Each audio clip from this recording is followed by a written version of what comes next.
सोने की चिड़िया करती है बसेरा, वो भारत देश है मेरा, वो भारत देश है मेरा। मला अभिमान आहे की मी या भारत देशात जन्माला आले, मला अभिमान आहे की मी या भारत देशात जन्माला आले। स्वतः अनेक क्षेत्रात प्रगती केली आहे, जसे विज्ञान, तंत्रज्ञान, कृषी, आरोग्य, शिक्षण अशा वाहतूक क्षेत्रात नेत्रदीपक प्रगती केली आहे व आजही ती प्रगती चालू आहे।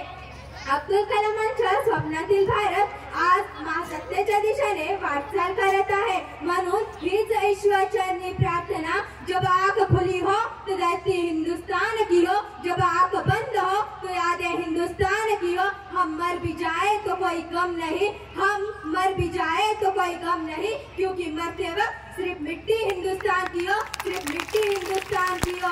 विज्ञान व तंत्रज्ञानाची झालेली प्रगती डोळे दिपवून टाकते, की ऑनलाईन खरेदी असेल, ऑनलाईन विक्री असेल किंवा नोकरी संबंधित कोणताही अर्ज असेल, अशा उच्च प्रकारच्या सुविधा आज आपण सहज मिळवू शकतो।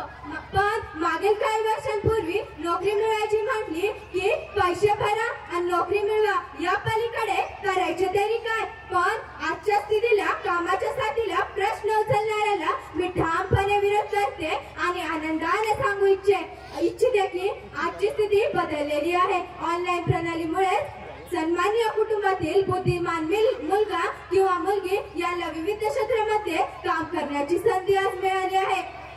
आपल्याला जर कोणी विचारलं 75 वर्षात भारत देशाने काय कमावलं, तर त्याचं उत्तर असं असेल की भारताने ओसाड झालेल्या जमिनीतून सोनं पिकवायचं काम केलं, म्हणजेच ट्रान्सपोर्टिंग इंडिया, ट्रान्सपोर्टिंग ऍग्रिकल्चर अशा धोरणापासून आयात करणारा भारत आज निर्यात करणारा भारत झालाय। भारत हा 130 देशांची भूक मिटवताना तुम्हाला मला पाहायला मिळतोय।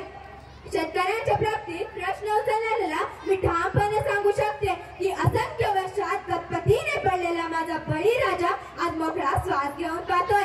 बळीराजाला पूर्वी पिकायचं कसं एवढंच माहिती होतं, पण आज ते विकायचं कसं या दिशेने तो वाटचाल करत आहे। ही महासत्तेच्या दिशेने होणारी वाटचाल आहे, तर मग काय, ही महासत्तेच्या दिशेने होणारी वाटचाल आहे, तर मग काय।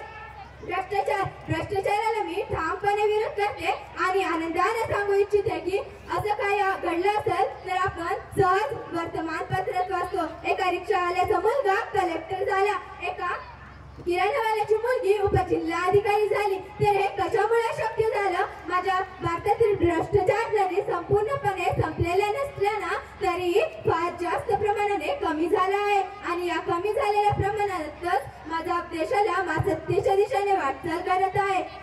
शिक्षण